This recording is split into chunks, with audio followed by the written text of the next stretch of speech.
போர்க்களத்தில் பெண்ணா? போர்க்களத்தில் பெண்களை அனுமதிப்பதில்லையே, அது யுத்த தர்மம் அல்லவே என்று அர்ஜுனனோ குழம்பி நின்றான். கிருஷ்ணரோ அர்ஜுனனிடம், தர்மத்தின் பக்கம் நின்று போராடும் அர்ஜுனா, நான் சொல்வதை கேள். சிகண்டியை நீ ஆணென்று கருதினால் உன்னுடைய தேரில் ஏற்றிக்கொள். பீஷ்மர் சிகண்டியை பெண்ணென்று கருதினால் தன்னுடைய வில்லை கீழே வைப்பார். அதுதான் சரியான சமயம் பார்த்தா என்று பதிலளித்தார் ஸ்ரீகிருஷ்ணர். போரில் அன்று பீஷ்மரோ தன்னுடைய அம்புகளை காற்றென செலுத்திக் கொண்டிருந்தார். பாண்டவர்களுக்கு சவாலாக நின்றார்.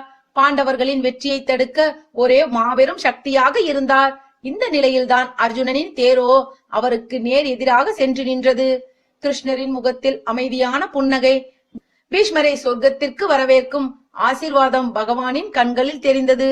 இதனை பார்த்த பீஷ்மரோ மனதில் ஆனந்தம் அடைந்தார். கிருஷ்ணரை வணங்கி நின்றார். தன்னுடைய முடிவை அறிந்த பீஷ்மரோ கடைசி முறையாக தன்னுடைய வில்லை கையில் ஏந்தினார்.